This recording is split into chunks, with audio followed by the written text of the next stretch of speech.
Welcome बच्चे लोगों, welcome back. पिछले लेक्चर में मैंने आपको ये दो चीजें पढ़ाई थी। एक काइनेटिक एनर्जी का फार्मूला होता है 1/2 mv²। एक ये पढ़ा था और दूसरा पढ़ा था potential energy equal to mgh। ये दो चीजें पढ़ी थी हमने, ये दो चीजें पढ़ दी थी हमने। आप में से सब बच्चों को ऑलमोस्ट समझ भी आ गया था। एक बच्चा मुझे बोल रहा था कि न्यूमेरिकल समझ नहीं आया है। मैं उसको दोबारा से बताता हूं न्यूमेरिकल क्या था। इस पे न्यूमेरिकल था, काइनेटिक एनर्जी पे। और न्यूमेरिकल ये था कि अगर इफ वेलोसिटी इज डबल्ड, अगर वेलोसिटी को हम डबल कर दें तब काइनेटिक एनर्जी पे क्या फर्क पड़ेगा। तो मैंने इसमें एग्जांपल ली थी। ये समझाने से पहले मैंने आपको एक एग्जांपल, क्योंकि आपको पेपर में ये न्यूमेरिकल करना नहीं होता है, आपको पहले से ही पता होना चाहिए। मैंने बोला था आओ हम ऐसी बॉडी मानते हैं जिस बॉडी का मास हम लेते हैं 10 केजी और वो बॉडी मूव कर रही है किसी वेलोसिटी के साथ। मैं यहां मान रहा हूं उसकी वेलोसिटी 2 मीटर पर सेकंड, ठीक है, 2 किलोमीटर पर सेकंड। अब आप जो मर्जी मांगो, जो मर्जी मानो इसको, ठीक है, मीटर 2 मीटर पर सेकंड है। आप इसको 2 4 6 8 10 जो मर्जी मानो। तो अब आप मुझे बताओ इस बॉडी की काइनेटिक एनर्जी क्या होगी। 1/2, वही फार्मूले वाला, मास की जगह 10 और वेलोसिटी 2 है तो 2 का स्क्वायर। इस फार्मूले में वैल्यूज पुट की हैं और कुछ नहीं किया है, ठीक है। यहां तक अब ये 2 एकम 2 और 2 इंटू 5 10, यानी कि 5 इंटू और 2 का स्क्वायर होता है 4, तो 5 चौके होते 20। इसकी काइनेटिक एनर्जी होगी 20 जूल। कितनी होगी? 20 जूल। ये पहले वाली कंडीशन है। मगर अब ये कहता है अगर वेलोसिटी डबल कर दूं मैं यहां पे लाइन लगाता हूं और वेलोसिटी डबल कर देता हूं। पहले वेलोसिटी कितनी थी? 2। अब मैं वेलोसिटी कर देता हूं डबल, यानी कि मैंने वेलोसिटी कर दी कितनी? 4। 2 का डबल होता है ना 4, ठीक है यहां तक। और फिर इसको हम करते हैं डबल करके 1/2 mv का स्क्वायर। 1/2 मास तो 10 का 10 ही रहेगा और v हो गया 4, तो 4 का स्क्वायर। यहां तक कोई दिक्कत आ रही है आपको? नहीं आ रही। आगे इक्वल टू 1/2 का ना, ये काट देते हैं। 2 एकम 2, 2 5 10, यानी कि 5 इंटू 4 का स्क्वायर होता है 16, तो ये हो गया 16। और 16 पंजे कितने होते हैं? 10 पंजे 50, 6 पंजे 30, 30 यानी कि 80, ठीक है। यहां तक पहले थी एनर्जी 20, अब एनर्जी हो गई है 80 जूल। तो बताओ एनर्जी में कितना फर्क आ गया है, कितना बढ़ गई है। पहले 20 थी अब 80 हो गई है, कितने गुना बढ़ गई है। अगर वेलोसिटी 2 गुना बढ़ जाए, डबल का मतलब होता है 2 टाइम्स, डबल का क्या मतलब होता है? 2 टाइम्स। अगर वेलोसिटी 2 टाइम हो जाए, वेलोसिटी क्या हो जाए? 2 टाइम, तो काइनेटिक एनर्जी हो जाती है 20 से 80, यानी कि बी चौके 80, यानी कि 4 टाइम हो जाती है, ठीक है। यानी कि आप नोट लिख सकते हो। क्या note? if velocity of a body is doubled, या if the velocity of a body becomes 2 times, then its kinetic energy will become 4 times। उसकी काइनेटिक एनर्जी कितना बनेगी? 4 गुना। और फिर मैंने दूसरा क्वेश्चन आपको उल्टा किया था कि अगर वेलोसिटी कुछ है और वेलोसिटी को हम आधा कर दें, आधा, तब काइनेटिक एनर्जी कितनी हो जाएगी? तब काइनेटिक एनर्जी हो जाएगी, यानी कि पहले 80 था, बाद में 20 हो गया, तो 80 से 20 होने के लिए क्या हो गया? 1/4 हो गई है। आधे से भी आधी, 1/4, चौथा हिस्सा हो गई है। वेलोसिटी डबल होने पे काइनेटिक एनर्जी 4 गुना बढ़ जाती है और वेलोसिटी कम होने से काइनेटिक एनर्जी 4 गुना कम हो जाती है, 1/4 हो जाती है। बस यही सिंपल सा क्वेश्चन था, बहुत बार पेपर में आया है, तो मैंने आपको इसको डिस्कस भी कर दिया। बस ये इतना ही था। अगर कोई दिक्कत आ रही है तो आप मुझे फिर से पूछना, लाइव सेशन में हम करेंगे। चलिए, अब हमने पढ़ा वर्क, हमने पढ़ा पावर और एनर्जी थोड़ा सा हमने पढ़ा। अब मैं एनर्जी को एक दूसरे पॉइंट ऑफ व्यू से भी डिस्कस करने जा रहा हूं। अभी जो मैंने एनर्जी पढ़ाई आपको, ये एनर्जी पढ़ाई typical physics point of view से। अब हम एनर्जी पढ़ेंगे एक ईवीएस पॉइंट ऑफ व्यू से या केमिस्ट्री पॉइंट ऑफ व्यू से। एनर्जी तब बनती है जब क्या होता है, फ्यूल इज बर्न्ड। जब कोई लकड़ी, कोई फ्यूल जलाया जाता है तब एनर्जी प्रोड्यूस होती है। अब ये चीजें बड़ी कंफ्यूजन वाली हैं और पेपर में एग्जामिनर पूछता है। एनर्जी दो किस्म की होती है। एक एनर्जी होती है रेन्यूएबल, RENEWABLE, रेन्यूएबल एनर्जी, और दूसरा होता है non renewable energy. Renewable energy वो वाली एनर्जी होती है विच कैन बी रिन्यूड, जो बार बार प्रोड्यूस हो सके, कंटिन्यूसली प्रोड्यूस हो सके। नॉन रिन्यूएबल एनर्जी का मतलब होता है which can not be reproduced. अब टेक्निकली ये बात तो गलत है, ऐसा नहीं है कि रिप्रोड्यूस नहीं होती, रिप्रोड्यूस होती है, but it takes millions and billions of years to produce, इसलिए हम बोलते हैं प्रोड्यूस नहीं होती। अब रिन्यूएबल एनर्जी जो है, इसकी एग्जांपल क्या क्या है? रिन्यूएबल एनर्जी की एग्जांपल, सबसे पहले सोलर एनर्जी, सूरज वाली, रोजाना प्रोड्यूस होती। और क्या एग्जांपल है इसकी? Wind energy. मैं शॉर्ट में लिख रहा हूं, आप रिन्यूएबल में लिख सकते हो लंबा चौड़ा करके, मैं बोलता हूं। These are resources of energy which are being produced continuously in nature. These are inexhaustible. Renewable energy को हम इनएग्जॉस्टिबल भी बोलते हैं।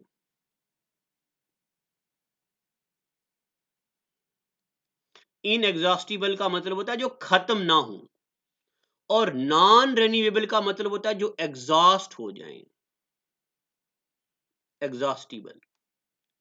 सोलर एनर्जी खत्म नहीं होती, विंड एनर्जी खत्म नहीं होती, उसके बाद हाइड्रो एनर्जी पानी वाली खत्म नहीं होती, और उसके बाद बायोफ्यूल, बायोफ्यूल खत्म नहीं होता। बायोफ्यूल का मतलब होता है लकड़ी का फ्यूल, वुड, ठीक है, वुड खत्म नहीं होता, बायोगैस, अल्कोहल वगैरह, ये सारी चीजें, ये सब एग्जांपल हैं रिन्यूएबल की। और नॉन रिन्यूएबल की एग्जांपल होती है जैसे जो जल्दी खत्म हो जाती हैं। अगर हम फॉसिल फ्यूल को यूज करते जाएं खत्म। अब फॉसिल फ्यूल क्या होता है, जरा थोड़ा सा वेट करो, अभी बताता हूं। अभी मैं एनर्जी पढ़ा रहा हूं ना, फॉसिल फ्यूल पढ़ेंगे सारा। इसमें फॉसिल फ्यूल में आता है कोल, ये खत्म हो गया तो वापस टाइम पे नहीं आता है। पेट्रोलियम, ये खत्म हो गया तो वापस नहीं आता है जल्दी। नेचुरल गैस, ये खत्म हो गया तो जल्दी वापस नहीं आती है। और भी ढेर सारी एग्जांपल हैं। इसके अलावा होता है, और मुझे याद आ रहा है, हाँ, फिशनेबल मटेरियल। अब फिशनेबल मटेरियल क्या होता है बताऊंगा अभी। फिशनेबल मटेरियल, ये भी बताने वाला हूं मैं, जिस चीज को अंडरलाइन कर रहा हूं बताऊंगा। फिशनेबल मटेरियल हो गया है, ये सब होते हैं नॉन रिन्यूएबल। एक नोट जो पेपर में ज्यादातर आता है वो भी आपको याद रखना है, वो ये कि रिन्यूएबल एनर्जी देखो पहले नॉन रिन्यूएबल देखते हैं। देखो, कोल को जलाना इजी होता है, पेट्रोलियम को जलाना इजी होता है, नेचुरल गैस को जलाना इजी होता है, इन चीज को जलाना भी इजी होता है और डेली हम यूज भी करते हैं। इसलिए नॉन रिन्यूएबल एनर्जी का एक और नाम भी है कन्वेंशनल एनर्जी। क्या है? Conventional energy.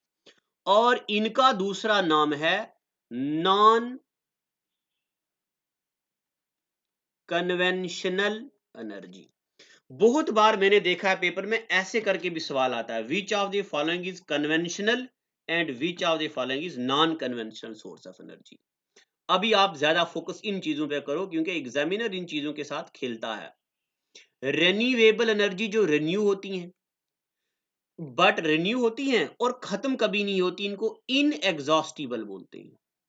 और ये जनरली हम काम के लिए बहुत कम यूज करते हैं, तो इनको नॉन कन्वेंशनल बोलते हैं, कन्वीनियंट नहीं है।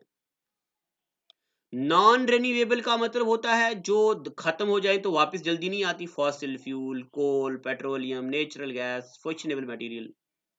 ये कन्वीनियंट है, कन्वेंशनल है, और ये एग्जॉस्ट हो जाती हैं फिर वापस नहीं आती, एग्जॉस्टिबल। ठीक है यहां तक। अब यहां से करके देखो, सोलर एनर्जी में से इतना कुछ नहीं पूछा जाता है, विंड एनर्जी से नहीं, हाइड्रो से नहीं, बायोफ्यूल से नहीं। अब हम पढ़ेंगे फॉसिल फ्यूल के बारे में सबसे पहले। अब आप हेडिंग डालो फॉसिल फ्यूल। तो क्या होता है फॉसिल फ्यूल ये जानते हैं। देखिए अब मैंने यहां पे लिख के रखा है सारा कुछ। Fuel, anything which release heat and light on burning. कोई भी ऐसी चीज जिसको हम जलाएं और हीट और लाइट प्रोड्यूस हो, उसको हम फ्यूल बोलते हैं। अब फ्यूल में अलग अलग टाइप के फ्यूल आते हैं, सॉलिड फ्यूल, लिक्विड फ्यूल। अब इनमें पहले नंबर पे हम आते हैं फॉसिल फ्यूल को पढ़ने के। फॉसिल फ्यूल्स में क्या क्या होते हैं, कोल, पेट्रोलियम और नेचुरल गैस। पेपर में आता है विच of the following is fossil fuel. इसमें एक आता है कोल, एक आता है पेट्रोलियम और एक आता है नेचुरल गैस, यही तीन आते हैं। ठीक है यहां तक। अब फॉसिल क्या होता है तो आपने छोटी क्लास में इसकी डेफिनेशन पढ़ी होगी। क्या, मैं वही डेफिनेशन आपको एक बार रिकॉल करवाता हूं जहां तक मुझे जो याद आ रही है। Dead remains of plant and animal buried under the oceans and under the layer of soil will be converted into fossils and fuel after millions and billions of years under high temperature and pressure। मैंने पहली बार 8वीं में याद की थी, मुझे अभी तक आई स्टिल रिमेम्बर। यानी कि कोई भी लिविंग ऑर्गेनिज्म, पेड़ हो, कोई जानवर हो, मर जाता है जमीन की लेयर के नीचे और वो हजारों लाखों सालों के बाद कन्वर्ट हो जाता है फॉसिल फ्यूल में, एनर्जी में, उसको फॉसिल फ्यूल बोलते हैं। अब इसमें हम पढ़ेंगे कोल क्या होता है, एक पेट्रोलियम क्या होता है और एक नेचुरल गैस क्या होती है।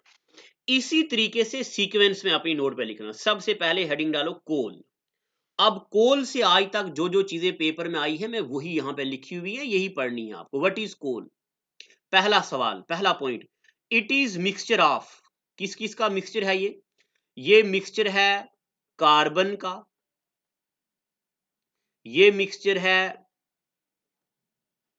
हाइड्रोजन का, कार्बन, हाइड्रोजन, और ये मिक्सचर है ऑक्सीजन का, और ये मिक्सचर है नाइट्रोजन का। अभी आप सिर्फ इतना याद रखो कि ये मिक्सचर है CHONS का, कार्बन, हाइड्रोजन, ऑक्सीजन, नाइट्रोजन और सल्फर। अब मैं आपको इसके बाद जब केमिस्ट्री पढ़ाऊंगा तो मैं आपको पीरियोडिक टेबल पढ़ाऊंगा और मैं आपको पीरियोडिक टेबल खरीदने के लिए बोलूंगा भी। आपको मैं पीरियोडिक टेबल पढ़ाऊंगा, मेटल्स कहाँ पे हैं, नॉन मेटल्स कहाँ पे हैं, लेंथानाइड्स और एक्टानाइड्स कहाँ पे हैं, ट्रांसिशन मेटल्स कहाँ पे हैं, नोबल गैसेस कहाँ पे हैं, वोग्य एलिमेंट्स कहाँ पे हैं, ये सारा हम वहां पे पढ़ेंगे।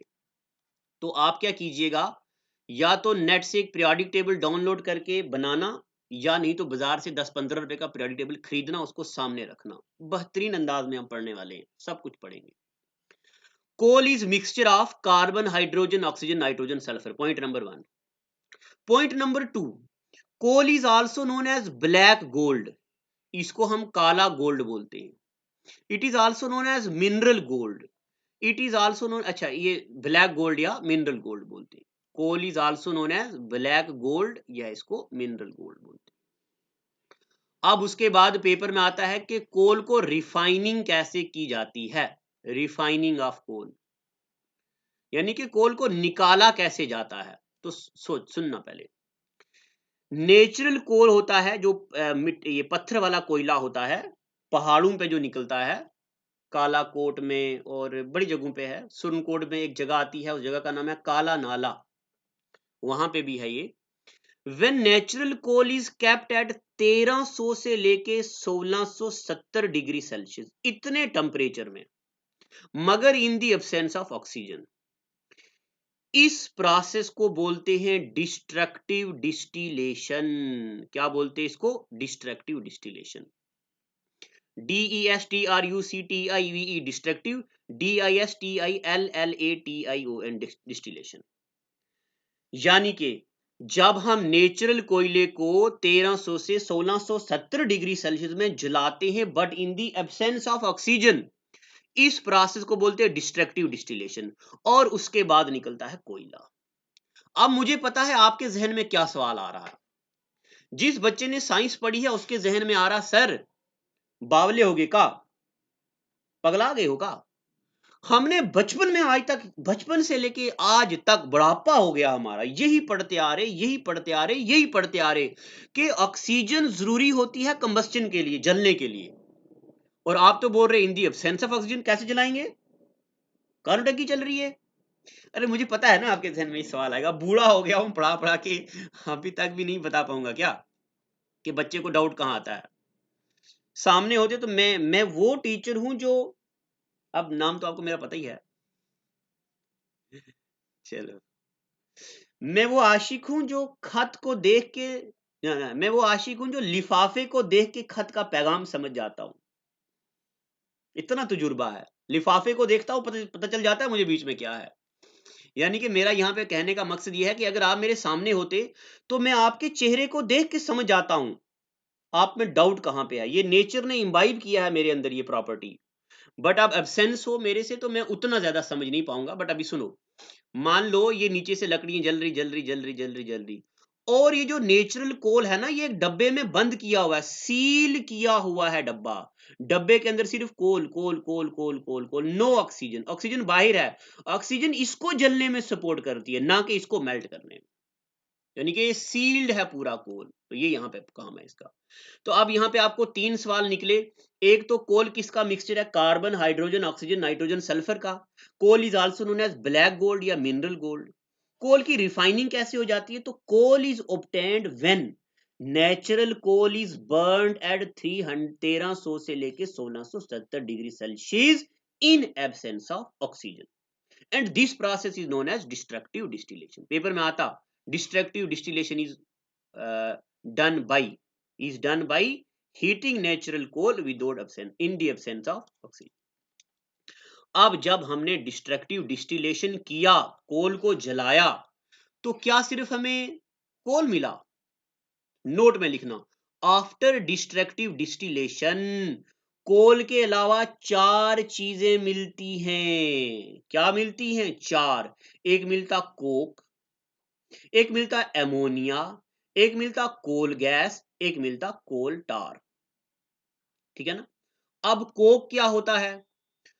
कोक मिलता है, ये कोक यूज होता है बिल्डिंग बनाने में, ये कोक यूज होता है नेल पॉलिश बनाने में, ये कोक यूज होता है वो जो फेस मास्क, कौन सा मास्क, ये कोरोना से बचने वाला नहीं, वो दूसरा, वो जो ब्लैक से चारकोल मास्क, पता मास्क बोलते क्या बोलते हैं, वो जो फेस में निकालते लगाते और फेस को बाहर खींचते हैं, उससे ब्लैक हेड्स निकलते हैं और दाग वगैरह खत्म होते हैं। दाग तो ऐसे कहाँ खत्म होते हैं, चलो, होता कुछ वो कोक। कोक मतलब ये कॉस्मेटिक्स में यूज होता है। जब मैं केमिस्ट्री इन एवरीडे लाइफ पढ़ाऊंगा तब बताऊंगा इसके बारे में। और एमोनिया फर्टिलाइजर्स बोलते हैं इसको, फर्टिलाइजर्स यूज होते हैं।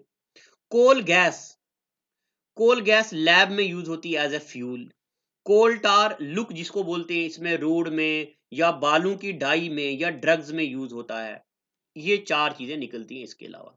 बट अब हमें ये नहीं पढ़नी है इतना, अब हमें कोल के बारे में और थोड़ा सा जानना है। देखो, कोल कितने किस्म का होता है?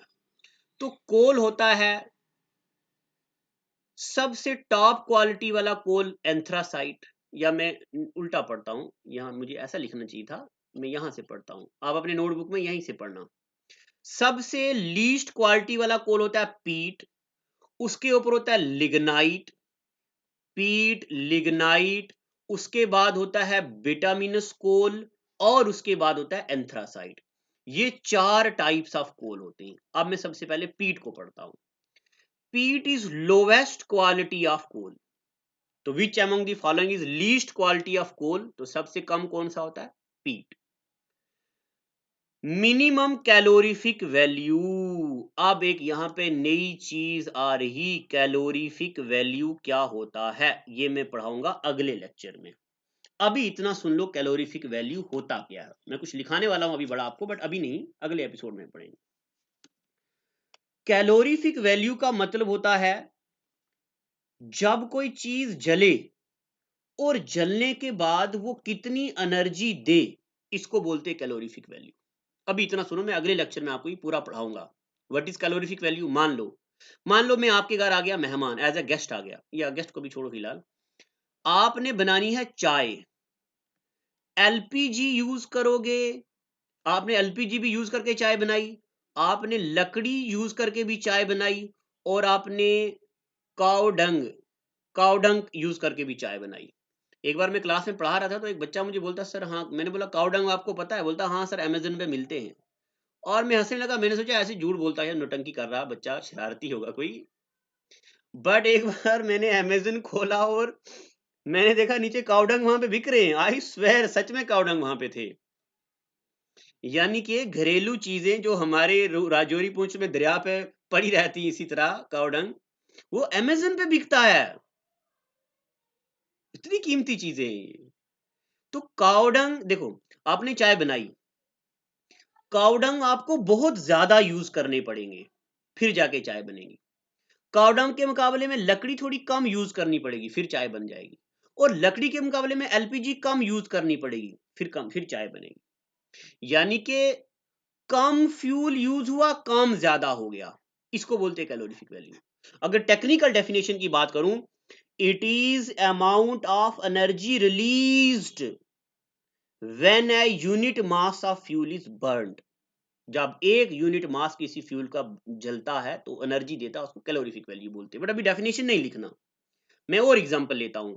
हमने 1 ग्राम एलपीजी जलाया, हमने 1 ग्राम लकड़ी जलाई, हमने 1 ग्राम कावडंग जलाया, ज्यादा एनर्जी कौन देगा, ज्यादा हीट कौन देगा, ऑब्वियसली एलपीजी।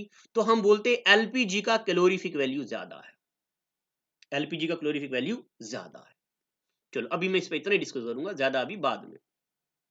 उसके बाद it has minimum calorific value, तो बताओ which among the following fuel, which among the following type of coal has least calorific value, तो पीट। आप जेके एसएसबी टीचर में आया हुआ है कि सबसे ज्यादा ना सबसे कम कैलोरीफिक वैल्यू किसकी होती है, तो मैं पूरा चार्ट पढ़ाऊंगा आपको कैलोरीफिक वैल्यूज का अगले लेक्चर में। इट प्रोड्यूसेस स्मोक एंड ऐश, सज्जी और धुआं बनता है इसमें, और इसमें कार्बन होता है 20 से 25%। अब एक बात यहां पे आप मेरी जरा सुनना, थोड़ा एक्स्ट्रा ज्ञान भी दे रहा हूं, देखना।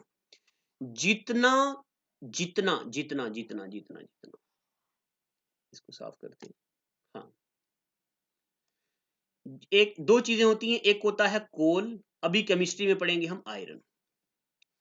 कोल में जितना कार्बन ज्यादा होगा उतना ही कोल अच्छा होगा। एक बार फिर से, कोल में जितना कार्बन ज्यादा होगा उतना ही कोल अच्छा होगा, बट आयरन में जितना कार्बन कम होगा उतना आयरन अच्छा होगा, उल्टा है दोनों। आयरन में पढ़ेंगे pig iron, wrought iron, cast iron, होता है ना। कोल में देखो पीट में कितना कार्बन है, 20 से 25%, तो कम अच्छा है। अब पीट के बाद आगे चलते हाई क्वालिटी पे, लिग्नाइट। तो लिग्नाइट को बोलते हैं brown coal, which of the following coal is known as brown coal, तो लिग्नाइट। लिग्नाइट इजिली जलता है, पीट में 20 से 25% कार्बन था, इसमें 60 से 65% कार्बन है, ठीक है। इसमें मॉइस्चर ज्यादा है। अब मॉइस्चर ज्यादा है ये नहीं कि सबसे ज्यादा मॉइस्चर है, सबसे ज्यादा अब मैं मॉइस्चर के बारे में बताता हूं। सबसे ज्यादा मॉइस्चर पीट में होता है। देखो, जितना किसी भी लकड़ी में मॉइस्चर होता है उतना वो जलते वक्त धुआं छोड़ता है, सज्जी छोड़ता है, कार्बन मोनोऑक्साइड प्रोड्यूस करता है। तो पीट के अंदर हाईएस्ट मॉइस्चर होता है, ये आप लिख सकते हैं यहां पे, हाईएस्ट मॉइस्चर कंटेंट। स्पीड से कम होता है लिग्नाइट में और लिग्नाइट से कम बिटामिनस में। लिग्नाइट को बोलते ब्राउन कोल और बिटामिनस को बोलते ब्लैक कोल। इसको डोमेस्टिक फ्यूल भी यूज करते हैं हम, जो घरों में कोयला यूज करते हैं वो बिटामिनस होता है और इसमें 70 to 78% कार्बन होता है। ये रिलीज करता है धुआं और फ्लेम जरा कम, है ना, धुआं जरा कम, रिलीजेस स्मोक एंड फ्लेम, कम कम धुआं, और ये इंडिया में पाया जाता है। एंथ्रासाइट एक सुपीरियर क्वालिटी का कोल होता है, इसकी कैलोरीफिक वैल्यू सबसे ज्यादा होती है, अभी मैं पढ़ाऊंगा कैलोरीफिक वैल्यूज, और 80 से 90% कार्बन होता है इसमें, ये हार्ड कोल होता है। अब इसके बारे में याद रखना है, एंथ्रासाइट के बारे में ज्यादातर पेपर में पूछते हैं, which among the following is best quality coal, तो anthracite. Which among the following is hardest coal, तो anthracite. Which of the following coal has highest calorific value, तो anthracite. Which among the following coal has highest carbon content, तो anthracite. कौन से कोल को domestic fuel बोलते हैं, तो बिटामिनस को। ब्लैक कोल किसको बोलते हैं, तो बिटामिनस को। यहां तक पता चल गया। अब मैं आपको यहाँ पे ना जरा geography term point of view से एक बात बताता हूं। देखो, ये इंडिया है ना हमारा,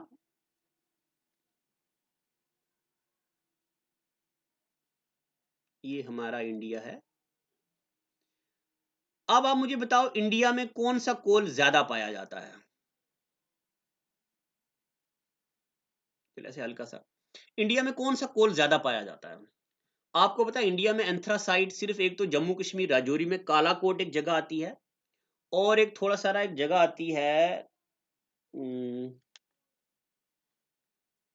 जगह आती है इंडिया में, मुझे एग्जैक्टली याद नहीं है वो जगह, यहाँ पे इस साइड में आती है, मिनरल रिजर्वायर बोलते हैं इस जगह को, वेस्ट बंगाल, हाँ एग्जैक्टली, वेस्ट बंगाल में एक जगह आती है, मुझे जगह भी याद नहीं है, दिमाग में से चल रहा है बट निकल नहीं रहा मुझे।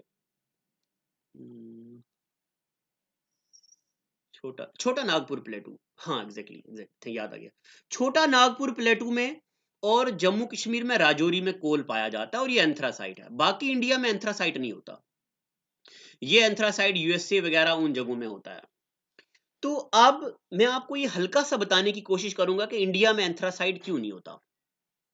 अब मैं ज्योग्राफी शुरू करने वाला हूं, तो ज्योग्राफी में जब मैं आपको इंडियन हिमालय पढ़ाऊंगा, तो मैं गोंडवाना लैंड पढ़ाऊंगा और अंकारा लैंड पढ़ाऊंगा। तब मैं आपको पढ़ाऊंगा कि जो इंडिया के हिमालय है ना, ये वाले हिमालय, ये नए हिमालय हैं, these are newest Himalayan ranges. और कोल बनता कैसे है, ये कोई लकड़ी है, पेड़ है, नीचे गिर गया, इसके ऊपर मिट्टी वगैरह आ गई, लाखों करोड़ों मिलियन बिलियन ट्रिलियन सालों के बाद ये लकड़ी बन जाएगी, किसमें, कोल। अब जितना पुराना पुराना पुराना पुराना पुराना पुराना पुराना उतना पुराना होता है एंथ्रासाइट, क्योंकि बेस्ट क्वालिटी होता है, इसमें मॉइस्चर होता ही नहीं है। मॉइस्चर उसी चीज में होता है ना जो चीज नई बनती है। अब हमारा इंडिया का हिमालय नया है, तो नए में एंथ्रासाइट थोड़ी ना होगा, नए में तो विटामिनस होगा, है ना, जो इंडिया में मिलता है, और कहीं लिग्नाइट होगा, कहीं पीट होगा। एंथ्रासाइट का अमाउंट जरा कम है। अब इसमें से अगर पेपर में कभी केएस के पेपर देंगे तो आपको पूछेगा कि बताओ इंडिया में वोल्केनोज क्यों नहीं इरेप्ट होते। जेकेएसएसबी टीचर में पूछा था नारकोंडम आइलैंड कहाँ पे है ना, ऐसा पूछा था कि कौन सी आइलैंड में वोल्केनो है, तो भी मैं बताऊंगा नारकोंडम आइलैंड, बैरन आइलैंड, यहाँ पढ़ाऊंगा मैं। एक बार मैं आपको बताता हूँ, जब हम वहां पढ़ेंगे तो तब मैं आपको पढ़ाऊंगा आइलैंड्स क्या होते हैं। फिर मैं आपको पढ़ाऊंगा यहाँ पे Coco island, north Andaman, middle Andaman, south Andaman, little Andaman, car Nicobar, great Nicobar, और ऐसे करके यहाँ पे माउंट हुलियर, ये ऐसे में पूरे अंडमान एंड निकोबार आइलैंड भी पढ़ाऊंगा। एक एक चीज हम ग्राफ की मदद से पढ़ेंगे। तो आज हमने सिर्फ फ्यूल्स में एक पढ़ा है कोल। अब देखो मैंने क्या पढ़ा है, हाँ सिर्फ कोल पढ़ा है। अब बच गया पेट्रोलियम और नेचुरल गैस। तो देखो अगले एपिसोड में हम पेट्रोलियम पढ़ेंगे, पेट्रोलियम बनता कैसा, उसका कंपोजिशन क्या है, उसकी रिफाइनिंग कैसे होती है। फिर नेचुरल गैस पढ़ेंगे, और पेट्रोल कैसे निकलता है वो पढ़ के, नेचुरल गैस पढ़ के फिर हम सॉलिड फ्यूल की तरफ आएंगे, और फिर मैं आपको कैलोरीफिक वैल्यू पढ़ाऊंगा, इग्निशन टेम्परेचर पढ़ाऊंगा। ऐसे करते करते हम ये चीजें पढ़ेंगे। आज के लिए इतना ही। Thank you and God bless you.